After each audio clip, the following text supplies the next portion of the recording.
પંચમહાલના ગોધરા શહેર B division police મથકમાં લોકટોળા દ્વારા હોબાળો મચાવવા મામલે પોલીસે 88 ઇસમોના નામજોગ અને 200 થી વધુના લોકટોળા સામે રાયોટિંગનો ગુનો નોંધ્યો છે તેમજ 17 ઇસમોની અટકાયત કરી છે। ઉલ્લેખનીય છે કે પોલીસે એક સોશિયલ મીડિયા ઇન્ફ્લુએન્સરને પોલીસ સ્ટેશનમાં બોલાવ્યો અને નવરાત્રી દરમિયાન કોઈ પણ વિવાદાસ્પદ રીલ અપલોડ ન કરવાની સૂચના આપી। भाई मैंने ये जो एक पोस्ट थी अभी जो वायरल हुई है उस टाइप का मैंने पोस्ट लगाया हुआ था, इसीलिए पुलिस ने मेरे को धमकाया था। ऐसा गैरसमझ होने के कारण काफ़ी लोगों का जो क्राउड है यहाँ पर आ गया था। जैसे ही पुलिस और डीवाईएसपी को मालूम पड़ा वो तुरंत ही यहाँ पर आ गए और उन्होंने लाठीचार्ज करके क्राउड को डिस्पर्स कर दिया था। અમદાવાદમાં એક ઉમદા આશ્રય સાથે નવરાત્રી ફોર નિર્ભયતા ગરબાનું આયોજન કરાયું। ફ્રીડમ એનજીઓ દ્વારા ડિસેબલ બાળકોની મદદ માટે ખાસ નવરાત્રીનું આયોજન કરાયું છે। નવરાત્રી થકી ફંડ ભેગું કરી ડિસેબલ બાળકોને શિક્ષણ આપવામાં મદદ કરવામાં આવશે। જો કે એનજીઓના પ્રયાસને લોકોએ પણ આવકાર્યો છે।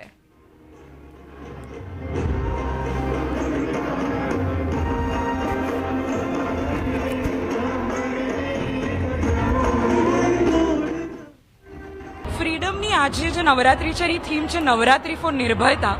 અને નિર્ભયતા એટલા માટે કારણ કે સમાજનું દરેક બાળક કે જે ભણી નથી શકતું અને એવો કોઈ પણ ડિસેબલ બાળક કે જેને આગળ બહુ બધું કરવું છે પણ એની પાસે બેસિક ડિગ્નિટી બેસિક સોર્સ નથી, એના માટે આજે સૌ અમે ભેગા થયા છે ફંડ રેઝ કરવા માટે કે કેવી રીતના દરેક ડિસેબલ બાળકને અને દરેક બાળક કે જે સ્લમમાં રહે છે એ એજ્યુકેશન ડિઝર્વ કરે છે। આજે અમે જે ફંડ રેઝ કરશું એનાથી સ્કિલ ડેવલપમેન્ટ સેન્ટર બનશે જે એક્સક્લુઝિવલી ડિસેબલ્સ માટે હશે અને અહીંયા આપણી પાસે થયેલો ફંડ રેઝ થયેલો રૂપિયો એ ક્યાં તો એજ્યુકેશન અથવા ડિસેબિલિટી માટે યુઝ થશે।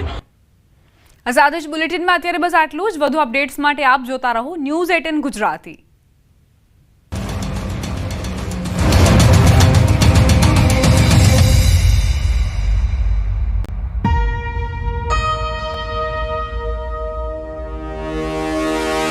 थोड़ा सा बताएं आरएसएस का प्रभाव उनके ऊपर। आरएसएस के संपर्क में जो भी आता है उस पर सबका प्रभाव निश्चित रूप से ही पड़े बगैर रह ही नहीं सकता। आज नरेंद्र मोदी जी जाने जाते हैं किसान नेता के रूप में जिसके लिए देश सबसे प्रथम है, उसके बाद पार्टी है, उसके बाद पार्टी के कार्यकर्ता है। ऐसी भाषा का जो प्रयोग करते हैं, इस प्रकार की राजनीति को जो बल देते हैं, ऐसे लोगों ने जनता ने दंड देना चाहिए। हर बार कठोर जवाब देकर एक संदेश दे दिया है कि भारत की सीमा और भारत की सेना और भारत की जनता के साथ खिलवाड़ नहीं करते वरना दंड भुगतना पड़ता है।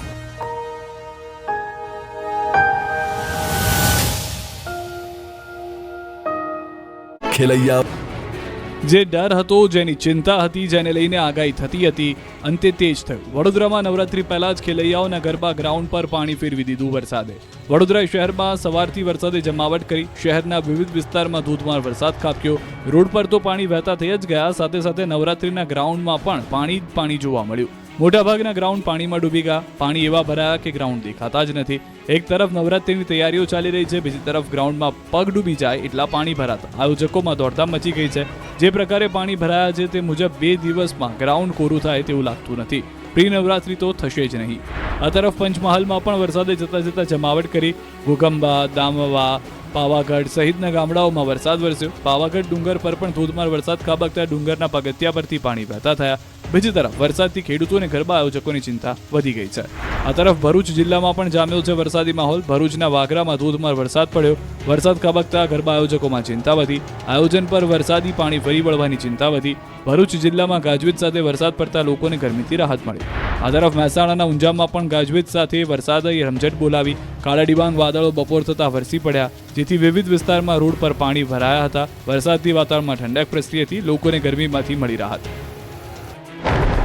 મેઘરાજા વિદાય કરવાની તૈયારી કરી રહ્યા છે, પરંતુ 2 દિવસથી સુરતમાં રોકાણ કરી રાખ્યું છે। સતત બીજા દિવસે સુરતમાં સવારથી જ અષાઢ માસ જેવો માહોલ જામ્યો હતો। વિવિધ વિસ્તારમાં વાદળો ઘેરાયા હતા। બપોર પડતા વરસાદે બાકાજીકી બોલાવતા સુરત શહેરમાં જળબંબાકારની સ્થિતિનું નિર્માણ થઈ ગયું। આભ ફાટ્યું હોય તે રીતે લિંબાયતમાં 1 કલાકમાં 4.5 ઇંચ અને 3 કલાકમાં 6 ઇંચ જેટલો વરસાદ ખાબકતા જળબંબાકારની સ્થિતિનું નિર્માણ થયું। શહેરના રાજુનગર પોલીસ ચોકીની સામે આવેલા આશાનગરમાં લોકોના ઘરોમાં પાણી ઘૂસી ગયા, તો અનેક વિસ્તારોમાં ગોઠણસમાં પાણી ભરાયા। અન્ય વિસ્તારોમાં પણ 1 ઇંચથી 2 સુધીનો વરસાદ વરસ્યો। શહેરના અડાજણ, અઠવા, રાંદેર, ડુમ્મસ, વરાછા અને ઉધના વિસ્તારમાં પહેલા ધીમી ધારે વરસાદ શરૂ થયો, પછી વરસાદની તીવ્રતા વધી ગઈ।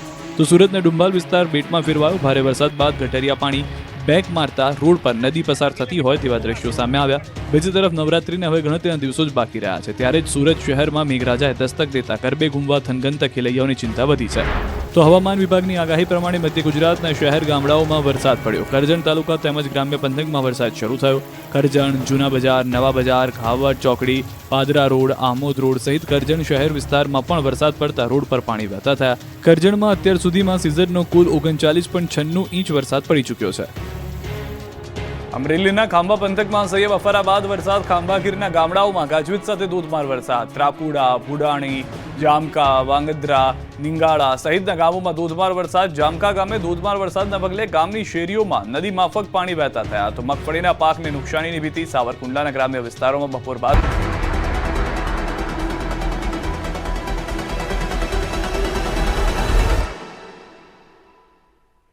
ટ્રીચઅપ કમ્પ્લીટ હેર કેર સોલ્યુશન